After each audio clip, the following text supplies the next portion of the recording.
Olá, bem-vindo ao Face to Face. Neste programa contamos com a sua participação.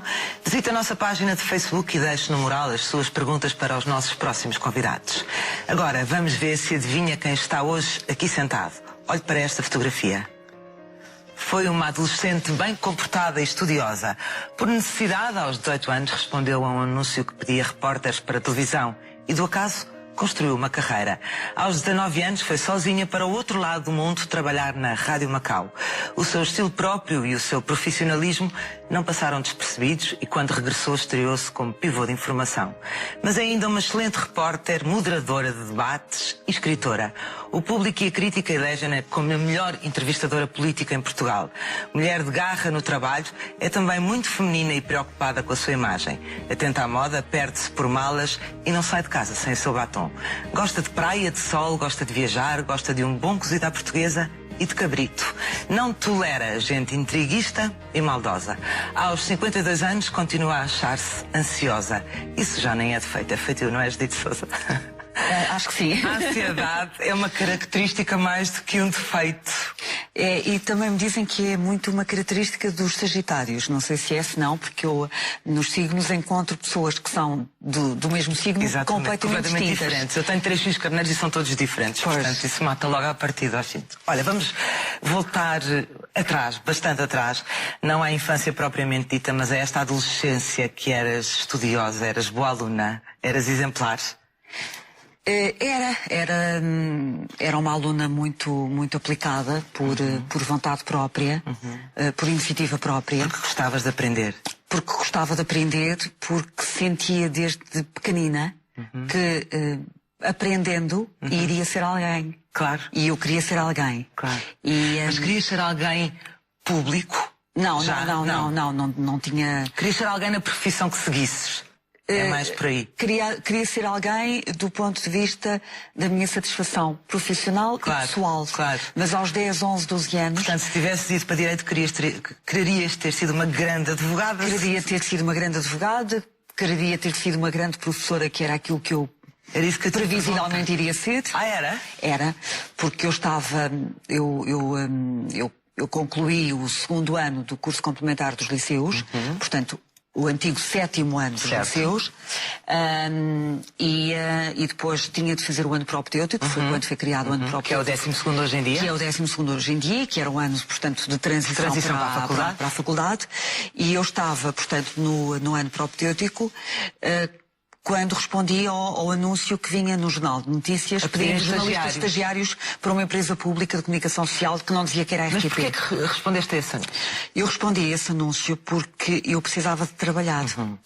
Portanto, eu... Já sentias necessidade também de seres independente e de teres dinheiro para as tuas coisas? Eu precisava de trabalhar, exatamente. Portanto, naquilo que esta expressão significa. Claro. Eu vivia com a minha mãe, vivia com a minha mãe, com a minha avó e com os meus tios. Portanto, eu sou de uma família monoparental. E eu sentia... Do norte, do Porto? Sim. Massarelos, foi nasceste? Foi onde eu nasci, na maternidade. E eu sentia necessidade de ter os meus próprios meios para não carregar mais a minha mãe. Claro.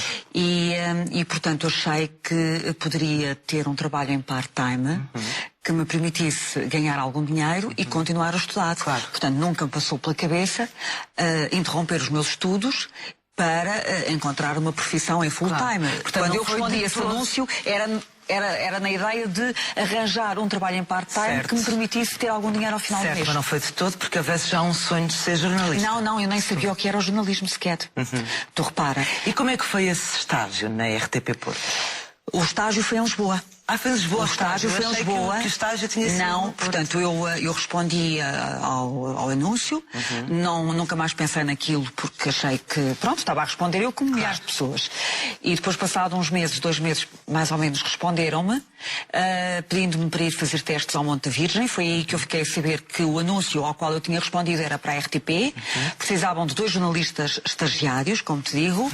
O primeiro ordenado era 9,250 e o estágio de 6 meses seria feito no Centro de Formação da RTP, na Rua Francisco Bahia, em Benfica, onde eu fiz. Mas como é que isso foi para ti? Dito isto, não teres família em Lisboa. Tu tinhas toda a tua família era do Porto e eras muito miúda ainda, portanto vieste para Lisboa. Vinha para Lisboa, portanto vinha para Lisboa ao domingo à noite, vinha na caminhoneta, naquelas caminhonetas de carreira. Sim, que paravam em Pombal, onde as pessoas comiam aquela coisa ótima que é o arroz de tomate com uns filetes não sei de quê.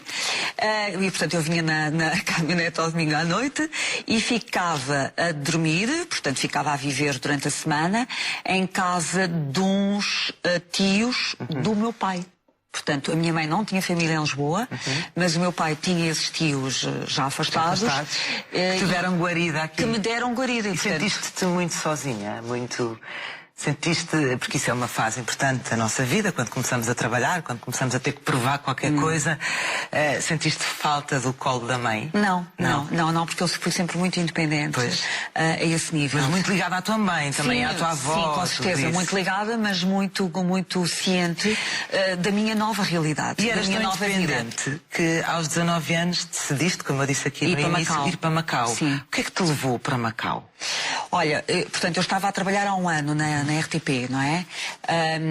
Portanto, eu comecei em junho de 79 e depois lembro-me que por volta em março, abril, portanto, 9 meses depois, o Afonso Rato, que era um quadro superior da RTP, foi convidado pelo João Soares Louro, que era o presidente do Conselho de Administração, para ir dirigir a Rádio Macau, que tinha sido comprada pela RTP e, portanto, a RTP precisava de colocar lá quadros, ao nível da gestão e ao nível do jornalismo.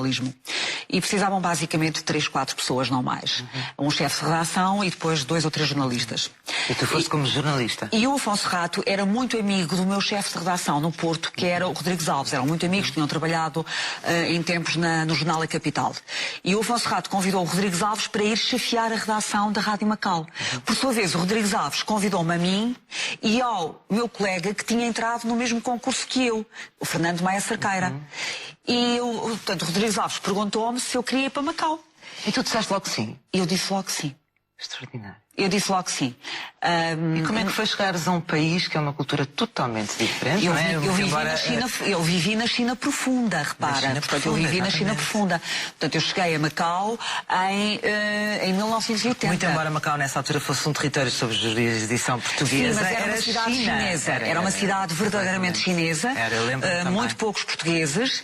Ninguém falava português, aliás. Ninguém falava português, agora também não, mas agora é uma cidade cosmopolita, enfim, cheia de casinos e hotéis e não sei o quê. Na altura não, na altura era um território muito pequenino, eram 16 km², a parte continental e depois as 2 ilhas, portugueses muito poucos, havia um único médico português que era o pai do José Rodrigues dos Santos. Eu conheci o José Rodrigues dos Santos em Macau. Aliás, tu entrevistaste o José Rodrigues dos Santos em Macau. Entrevistei porque ele era o presidente da Associação dos Estudantes lá do Liceu. É verdade. E depois o José Rodrigues dos Santos trabalhou connosco na Rádio Macau como nosso assistente. Portanto, ele faz uma diferença de 2 anos de mim. Eu tinha 19 anos, ele tinha 17. Só que eu era jornalista da RTP e ele era assistente que fazia trabalho, enfim, de assistente como part-time. Olha, e hoje olhando para trás, essa experiência fora de Portugal enriqueceu-te? Completamente. Portanto, eu não fui uma adolescente e uma jovem comum. Não, nem sequer tiveste tempo para isso, não é? Não tive tempo para isso, portanto, eu costumo dizer, às vezes em brincadeira, num círculo mais íntimo e privado, que eu não namorei o suficiente. Não namorei o suficiente, como está bem de ver, não é?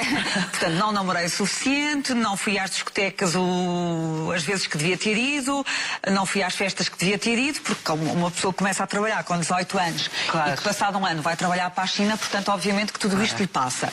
Agora, foi extraordinariamente importante, foi um dos momentos mais importantes da minha vida. Eu fiz 21 anos em Pequim. Eu regressei da China, onde estive 2 semanas com 2 colegas meus de Macau, e depois fui sozinha para o Japão durante 2 semanas. Viajei por Tóquio, por Nagasaki, por Hiroshima. Portanto, tudo isso também faz de ti a pessoa que és, não é? Faz de mim a pessoa que é. Portanto, eu sou uma pessoa que estou imobilizada perante tudo. O teu regresso não é para a RTP Lisboa, mas sim para a RTP Porto. Pois, eu regressei em janeiro de 82, eu podia ter continuado em Macau, foi-me perguntado se eu queria renovar o contrato, mas o que é que te fez regressar? Saudades? Não, questões de natureza profissional. Portanto, eu cresci como pessoa e como mulher em Macau, mas está bem de ver que jornalismo é que se fazia em Macau. Portanto, estás a ver, era um bocado o Diário da República de Macau, não era mais do que isto, não é? E, portanto, eu tive perfeita consciência de que profissionalmente... Para crescer, tinhas que voltar. Tinha que regressar. Entretanto, já tinha feito as viagens todas que queria ter feito. Lá para aqueles lados do mundo. Já tinha conhecido tudo o que queria ter conhecido. E portanto, regressas para a RTP Porto e é aí que te estreias como pivô de informação. Sim, é nessa altura mais. Não, eu logo que eu comecei a trabalhar, quando regressei do curso de jornalistas feito no Centro de Formação em Benfica, eu comecei a apresentar o País e o País Regiões, que eram os noticiários de informação regional. Nós digamos que não era a pivô titular, não é? Portanto, na altura, os pivôs titulares eram a Manuela Melo, era o José Cruz, era a Fátima Torres, era o José de Melo, enfim, pessoas que já estavam na RTP há muito tempo. Portanto, e eu basicamente aquilo que fazia, apresentava de vez em quando e fazia reportagens. E depois, quando regressei, foi também isso que eu continuei a fazer. E depois dito quem é que te convida para vir para a RTP para Lisboa? O José Eduardo Nis. José Eduardo Nis. Exatamente. Portanto, eu estou 12 anos no Porto. Certo. Portanto, eu regresso em janeiro de 82 de Macau. Entretanto, fizeste um curso de História. Entretanto, eu voltei para a universidade, portanto, porque eu queria, portanto, retomar os meus estudos. Eu tive que interromper os estudos por causa dos 6 meses que vim para Lisboa. Sim. E depois tive que interromper porque fui para Macau. E quando regresso de Macau, faço o 12º ano, porque não tinha feito o propedêutico. Claro. Portanto, aí já era 12º? Já não era propedêutico? Já não era propedêutico, já era 12º, portanto, regresso, faço o 12º, entretanto casei, entretanto vou... Tiveste um filho? Não, vou para a universidade grávida. Portanto, eu entro na Faculdade de História, entro no curso de História da Faculdade de Letras do Porto em 1983 e o meu filho nasceu em 1985. Portanto, faço curso, estando a trabalhar, estando casada, estando grávida, tendo o meu filho. E depois quando vens para Lisboa? E venho para Lisboa em outubro de 1991. E vens mais uma vez, a nível familiar, muito desamparada. Porque entretanto, divorciei-me, não é? Portanto, as coisas coincidem. Com o teu filho, com o André. O meu filho veio 6 meses depois. Eu venho em outubro de 1991 e o meu filho... O José Eduardo te fez para vir para Lisboa foi para quê? O José Eduardo Nis apresentava... Era o diretor-geral da RTP, como sabes, e apresentava o Jornal de Sábado. O Jornal de Sábado era o principal jornal da grelha da RTP1. Era o jornal do diretor, tinha cerca de 2 horas e corresponde mais ou menos àqueles jornais que nós temos hoje ao fim de semana nas televisões privadas. Jornais longos, com... Jornais que tu fazes? Os jornais que eu faço, claro. Portanto, 30 a 45 minutos de notícias do dia e depois uma parte mais de magazine com a reportagem. Reportagem, entrevista, debate, pronto. E ele fazia este jornal. Entretanto, ele decidiu que não queria fazer mais o Jornal de Sábado, por razões da vida dele, e entre as dezenas de jornalistas que havia na RTP, Lisboa, Porto, Funchal e Ponta Delgada e mais não sei quanto, escolheu-me a mim. Exatamente, escolheu-me a mim. Portanto, eu fui escolhida pelo José Eduardo Nis para vir para Lisboa apresentar o jornal que ele fazia. E pronto, e aí começa o princípio... não é o princípio, é a continuação de tudo. Tu fazes muito estúdio, és pivô de informação, moderas debates, como já aqui dissemos tudo, mas és também uma grande repórter. É o que eu mais gosto. É o que tu mais gostas. É, porque eu acho que um grande jornalista tem que ser, acima de tudo, um grande repórter. Porque é no terreno que se aprende verdadeiramente. É no terreno que se aprende. Tu só consegues perceber o alcance de uma reportagem, tu só consegues visualizar uma história se tu já tiveres vivenciado isso. Claro. É muito difícil um jornalista que só tenha feito estúdio perceber o trabalho do repórter no terreno. É muito difícil. Ele tem que abstrair. Enquanto que uma pessoa que tenha feito reportagem, que tenha... Quais foram as reportagens que mais te marcaram? Imensas, muitas. Estiveste no Zaire, estiveste no Ruanda. A reportagem que mais me marcou foi o Zaire e o Ruanda. Porque eu cheguei aos campos de refugiados do Zaire, na fronteira com Ruanda, 2 semanas depois do genocídio. Portanto, eu todos os dias via 2.000 pessoas a morrerem de cólera, de desinteria, portanto, de fome. Portanto, foi Foi o segundo pior genocídio do século XX. O primeiro foi o Holocausto, o segundo foi o genocídio do Ruanda. Nós, os enviados especiais das televisões estrangeiras, tropeçávamos em milhares de cadáveres por dia. E como é que se consegue ser Há pessoas que não imparcial? aguentaram, houve colegas, eu lembro-me na altura que houve colegas que passados 2 dias regressaram, porque foi muito duro, era muito duro psicologicamente. Muito duro. Os diretos eram feitos no meio daquela terra batida, das tendas, dos refugiados, a deambularem de um lado para o outro. E os diretos eram feitos assim, eram feitos nessas circunstâncias. Portanto, eu fiz trabalho diário de reportagem e depois quando regressei, estive lá 8 dias, e quando regressei fiz um compacto a que chamei A Fronteira da Morte. Como é que se mantém o distanciamento em momentos desses, Dito? It's our business, quer dizer, é a nossa profissão, nós temos que ser testemunhas profissionais dos acontecimentos. Os grandes acontecimentos chegam ao conhecimento da opinião pública através dos jornalistas, que são os mediadores entre aquilo que acontece e o Há uma público. envolvência inevitável quando tu vens embora. É inevitável trazer Esparta, porque trazes todas essas memórias e tudo isso. Claro, eu já escrevi isto. Eu sou coautora de um livro coordenado pelo José Manuel Brata Feio, que se chama Grande Reportagem, Um grande repórter também. Exato, e cada capítulo é de uma pessoa, de um jornalista, e o capítulo que eu escolhi nesse livro é justamente a minha experiência no Zaire. Fui a Kigali, fui à capital de Ruanda. Isto passa-se na RTP, onde tiveste 32 anos. É verdade. 32 anos decides mudar. A capacidade de mudar, de reinventar aquilo que somos aos 50 anos não é para todos, mas é para Judite Sousa. Para todos, muito boa noite. A polícia italiana já localizou a jovem de 25 anos num dos maiores acontecimentos literários do mundo. O Walter Ugumem, que está aqui à minha frente, fez chorar e chorou. Sr. Primeiro-Ministro, como é que o senhor encara estes apelos que têm vindo a surgir, nomeadamente ontem do Presidente da República e de antigos chefes de Estado, incluindo Mário Soares e Jorge Sampaio? Como é que é cantar para si, ao fim de tantos anos de músicas, Ao cantar o fado, ao comunicar com as pessoas que estão à sua frente, como é que interioriza esta canção que nos diz tanto, que tem tanto a ver com a nossa alma? Dr. Paulo Portas lembrou aos negociadores que este é um governo de gestão, mas com o país à beira da bancarrota e com o Ministro das Finanças a dizer que só há dinheiro para pagar salários até junho, considera possível os partidos políticos estarem a impor condições? Aqui no estúdio tenho o Gonçalo Amaral, o antigo inspetor da Polícia Judiciária, que há 5 anos liderou as investigações no terreno ao desaparecimento de Madeleine McCann. As you know, the government has found a gap of 2 billion euros. Yeah. And the question is, why didn't Troika discover this gap before? Bem-vindos aos Olhos nos Olhos com Henrique Medina Carreira. Aquilo que uma grande parte do país sente é que as famílias estão a ser mais fustigadas do que o Estado.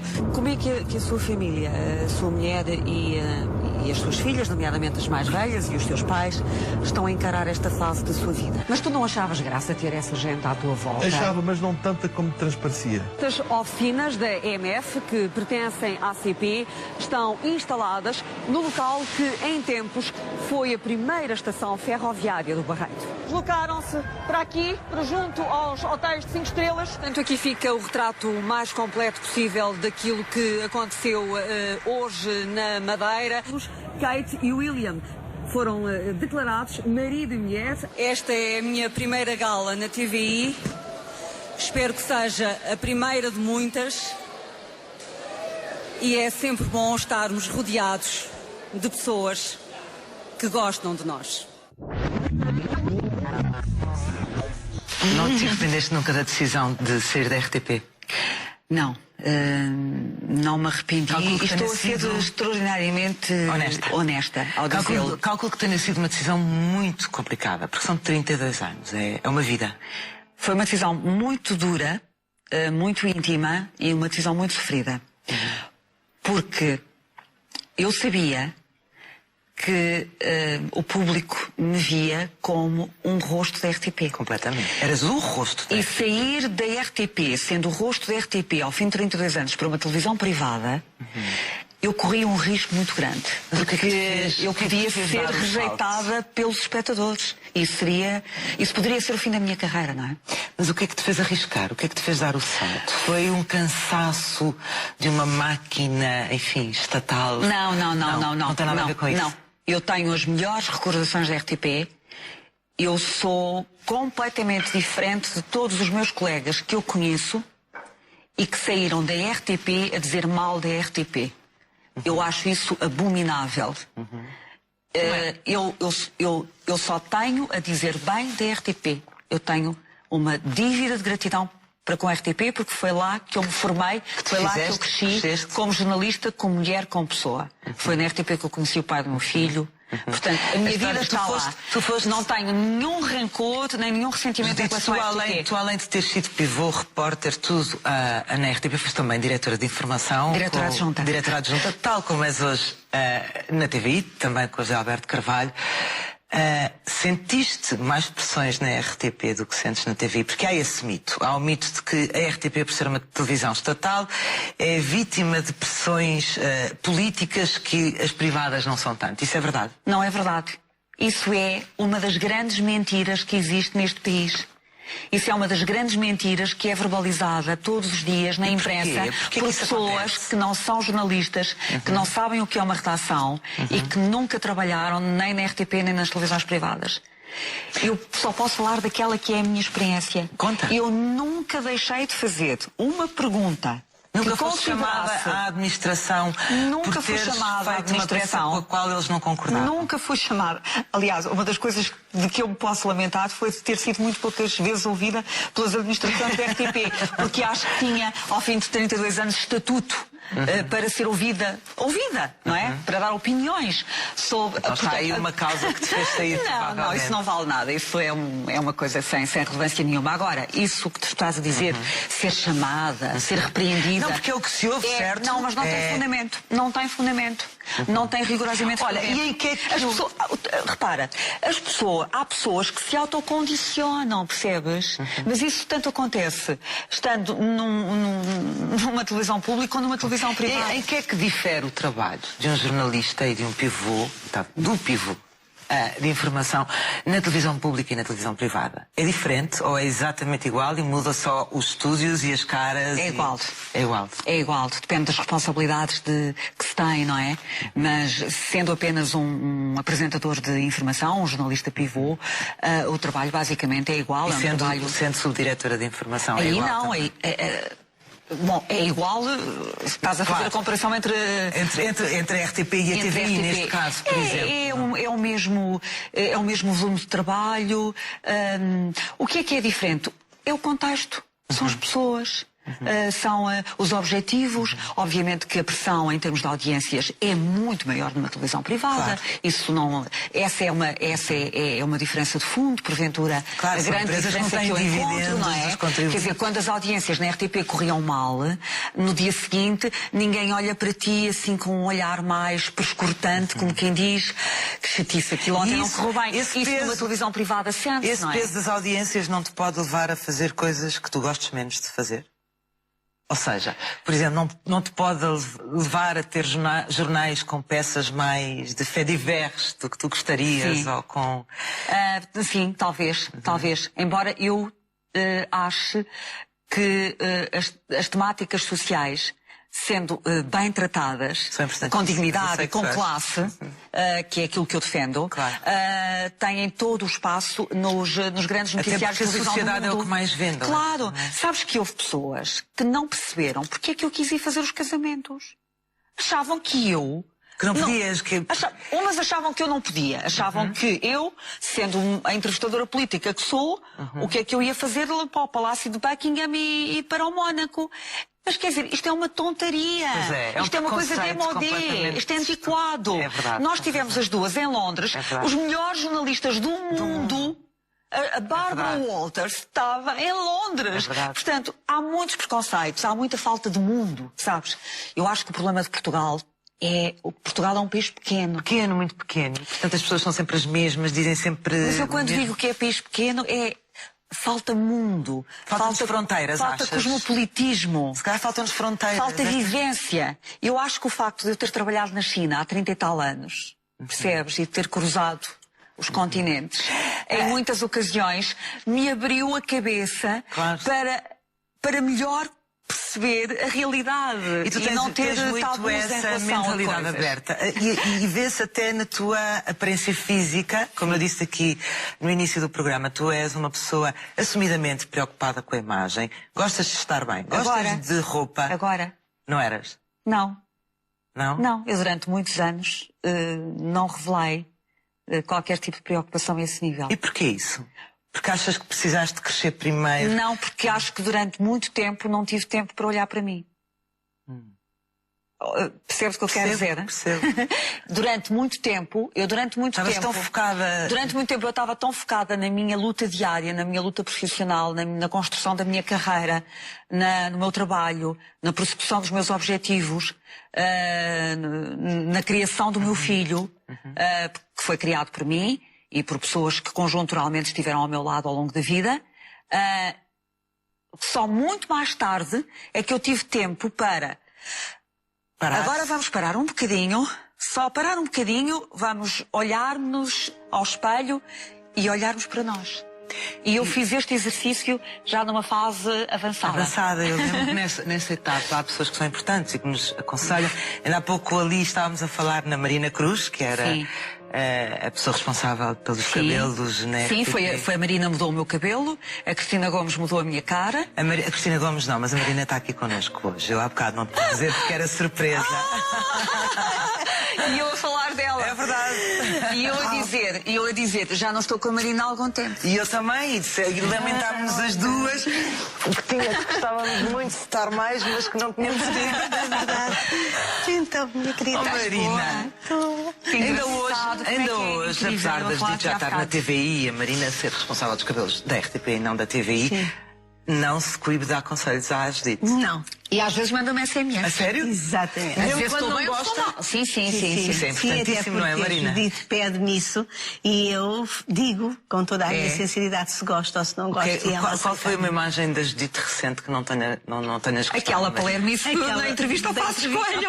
Aquela que estavas com... Foi horrível. Pois. Horrível. Pois. Eu detestei também, detestei. Mas às vezes Não funcionou. quando se está no ar todos os dias, tem-se um bocadinho essa tendência de mudar e às vezes não se muda sempre para melhor. Exato. Nesse dia, Nesse ela não. ela nesse dia foi ao lado. Foi ao lado. Foi ao lado. Não era adequado. Foi ao lado, Foi foi naquela penteado, ocasião. sofisticado demais para a ocasião. Para a ocasião que era. Exatamente. Porque o jornalista também tem esse compromisso que muitas vezes é difícil de fazer. Exatamente. A imagem não pode ofuscar o conteúdo. E eu estava, eu procuro ter essa noção. Porque eu costumo dizer muitas vezes que tenho noção. Noção das coisas. Mas nesse dia eu estava tão preocupada com aquela entrevista que eu sabia que ia ser uma entrevista difícil. Ele é difícil de entrevistar. É extraordinariamente difícil de entrevistar, como são todos os primeiros ministros de uma maneira geral, à exceção de um. Qual? O Cavaco Silva é um ótimo entrevistado, porque é uma pessoa que aprendeu a dar respostas curtas e a ser muito direto nas respostas. Mas isso não é difícil para Enquanto que tanto o Passos Coelho como o José Sócrates são pessoas, cada um com as suas características, mas que procuram fugir à pergunta difícil, fazendo a contextualização. E precisam de falar muito, o que para o ritmo de uma entrevista televisiva é fatal. Claro. Bom, e portanto coloca novos desafios ao entrevistador. Aqui bem, estão de fada. Aqui atrás. De maneira que eu estava tão focada a pensar nas perguntas que queria fazer que não olhei o que estava a acontecer com o cabelo. Claro. Estás a ver o género? Claro. Portanto, estavam-me a pentear e eu estava com os papéis, com as folhinhas, com as perguntas, porque eu procuro memorizar aquilo que me parece extraordinariamente importante, nomeadamente números, essas coisas, estatísticas, o déficit orçamental é disto, a inflação, tá bem? Que é para depois não ter brancas, exatamente. E quando olhei, vi que aquilo não estava certo. Só que eram quase 7 da tarde. E pronto, já não havia tempo. E eu tinha que ir para São Bento. E há uma coisa que acontece que não acontecia com a Marina quando eu trabalhava na RTP, que é a Marina ia sempre comigo para os locais. Para os locais. Portanto, se eu tinha uma entrevista em São Bento, ela ia para São Bento. Se eu tinha uma entrevista em Belém, ela ia para Belém. E agora, com a nova empresa, isso não acontece. Claro. Portanto, eu não tinha cabeleireiro em São Bento. E com aquele cabelo cheio de laca, como vocês devem imaginar, não havia nada a fazer. Claro. Mas eu tive consciência. Marina, como é que se transforma a imagem de uma pessoa para a televisão? Por exemplo, um jornalista que um diretor de informação decide que a partir da semana que vem vai virar pivô. Mas esse não é o trabalho dele, porque o que ele faz Exato. é reportagem, é andar na rua. Como é que se transforma a imagem? Em que é que o cabelo conta? Em que é que a maquiagem conta? Como é que isso se faz? Como é que se faz esse trabalho?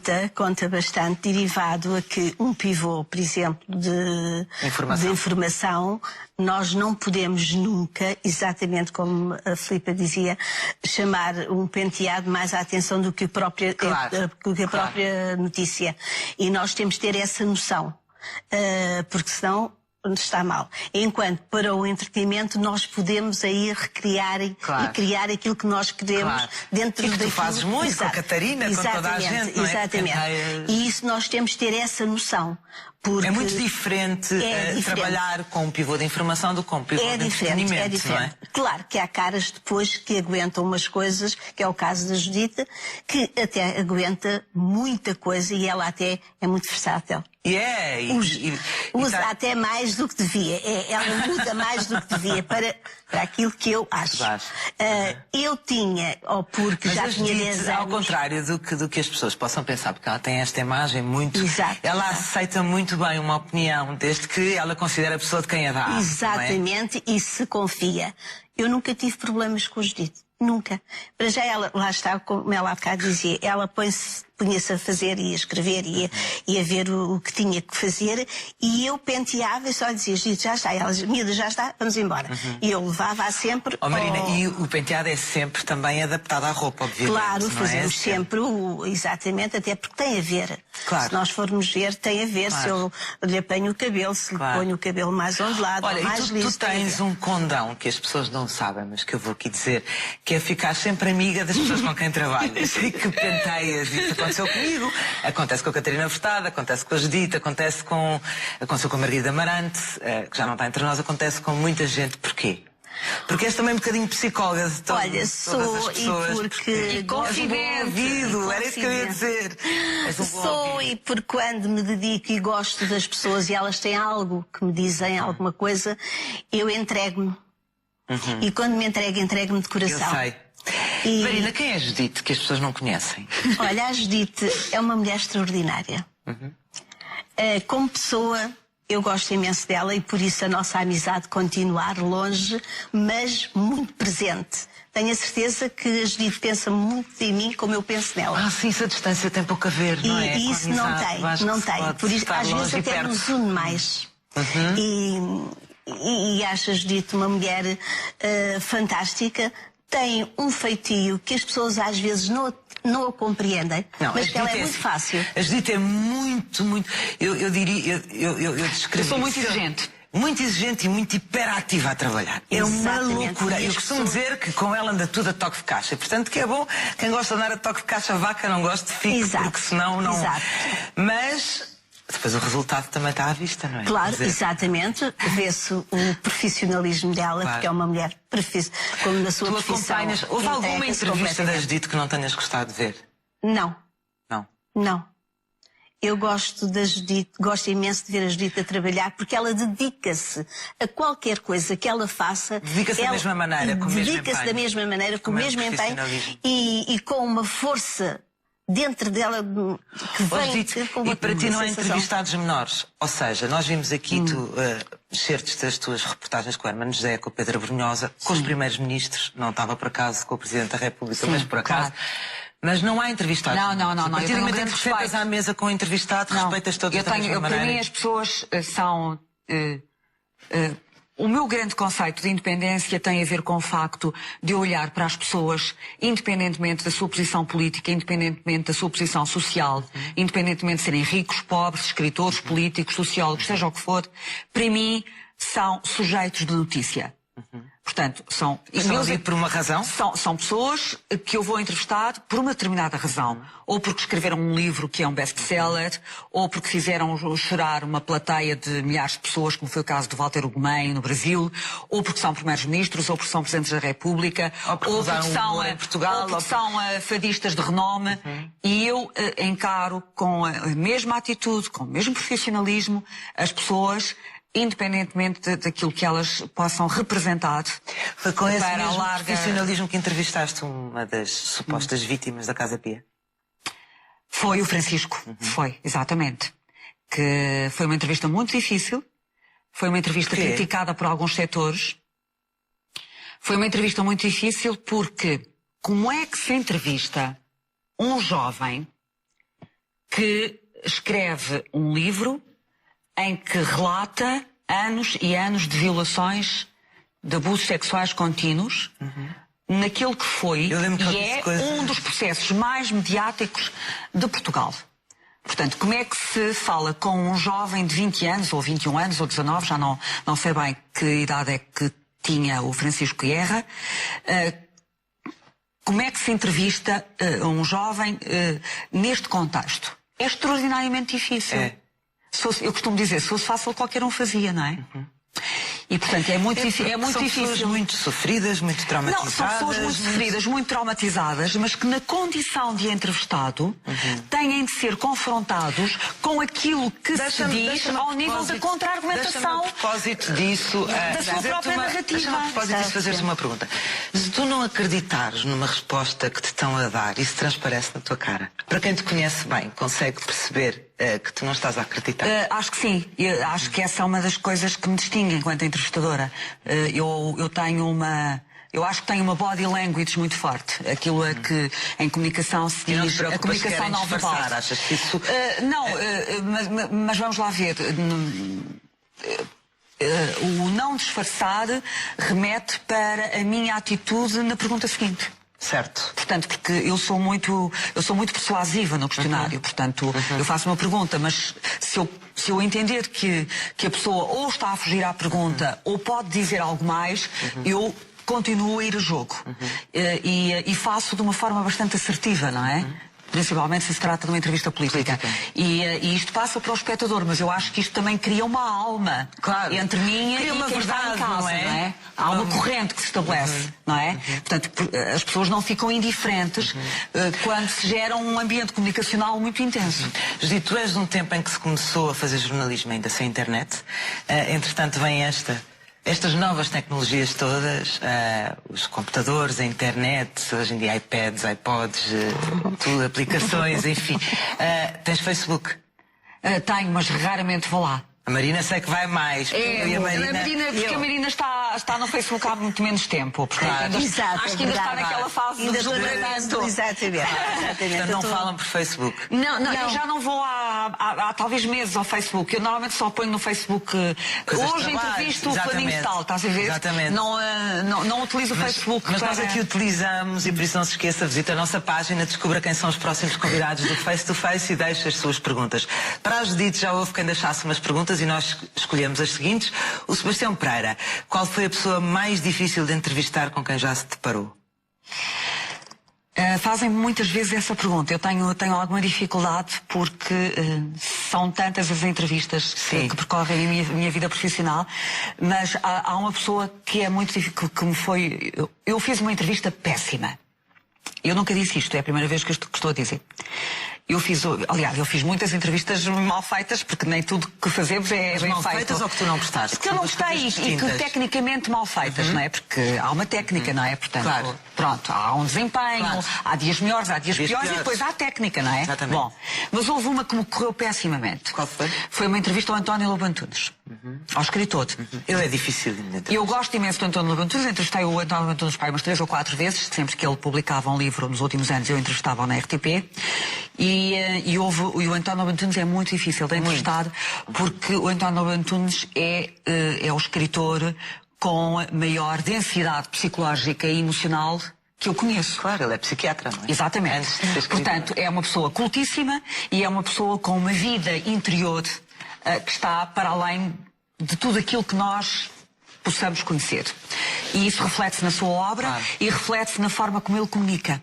E o António Lobo Antunes, eu costumo dizer... que ele interpreta. Sim, só que ele comunica por metáforas. O António Lobo Antunes, se estivesse aqui, estava a falar connosco com imagens. Ele utiliza imagens. Bom, e tu precisas estar muito atenta àquilo que ele está a dizer para apanhar, para conseguir entrar em diálogo com ele sem que esse diálogo possa ser disparatado. E há um dia em que eu entrevisto, um dia em que eu não estou bem, como aconteceu dezenas ou centenas de vezes na minha vida, portanto, dias em que todas não as estou, pessoas em que têm não estou dias, bem. não é?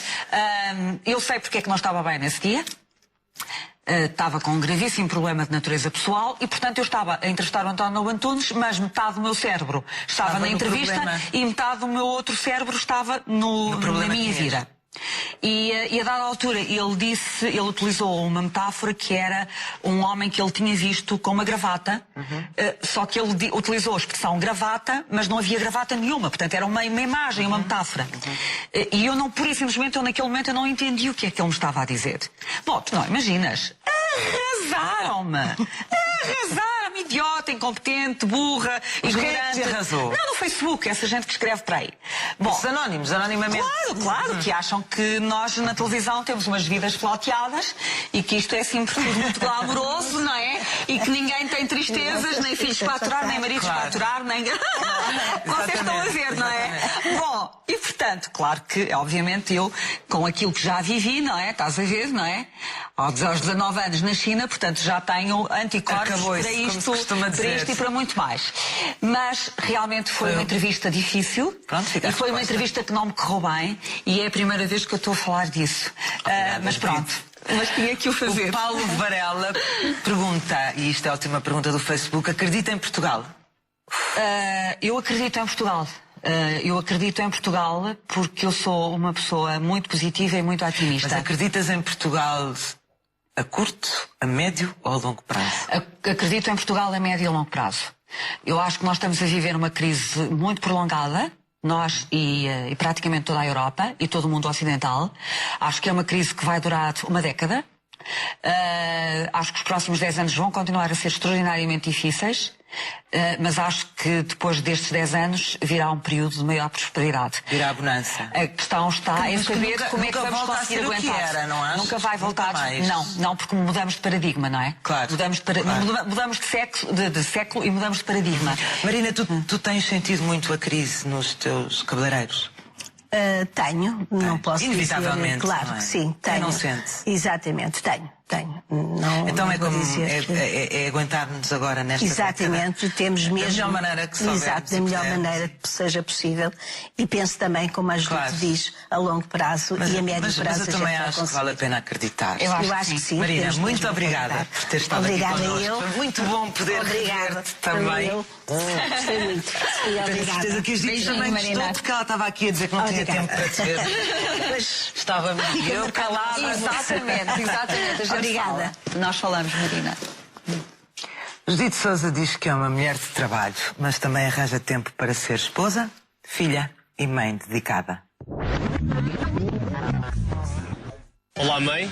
Pediram-me para falar um bocadinho sobre ti. É uma filha carinhosa, muito minha amiga, uma filha presente e uma filha que nunca me deu problemas. És uma pessoa muito trabalhadora, muito ambiciosa, que sempre lutou por aquilo que quis. É um ser humano excepcional, trabalha demais, sente a sua profissão como ninguém. Como jornalista, é a profissional que toda a gente conhece, desde os 18 anos que é jornalista. Dedica-se a ela, abraça, cada dia é vivido com maior força, maior vigor e maior dedicação à televisão. Os últimos 2 anos na TVI acho que foram um desafio muito interessante e muito importante para ti e para o teu desenvolvimento. Muito honesta, muito trabalhadora. Em casa é igual à televisão. Eu acho que o profissionalismo dela no trabalho também passa para casa. Obviamente que é uma pessoa mais afetuosa, uma pessoa normal, exatamente igual às outras. Mas também temos que ter presentes que, como Platão, um homem só se realiza plenamente no amor. É uma pessoa vulgar, no sentido em que faz exatamente as mesmas coisas. Gosta de dormir até tarde, gosta de cozinhar, gosta de ler um livro, de ver uma série, de ver um filme. Normalíssima. E por isso, o amor à família, o amor ao André, a dedicação à mãe, são elementos permanentes e a certeza de que cada instante em casa é um instante partilhado. Minha mãe tem muitos defeitos. É muito exigente, por vezes demais. É uma mulher íntegra, credível, independente. Por isso mesmo nunca vai entrevistar-me para as eleições autárquicas e isso é um dado muito giro e muito interessante. Eu gostava de ser entrevistado, mas aqui fica esta nota, um beijo grande e a certeza de que o Platão, apesar de tudo e apesar de ser um filósofo que tu gostas, continua presente hoje e aqui. Filha, a mensagem que a mãe te gostava muito de deixar é que sejas muito feliz durante a tua vida, que tenhas muita saúde e muita felicidade no teu trabalho. Muitos parabéns por mais este reconhecimento, por este momento que te estão a proporcionar agora na nova empresa onde trabalhas e pronto, deixo-te aqui um beijinho.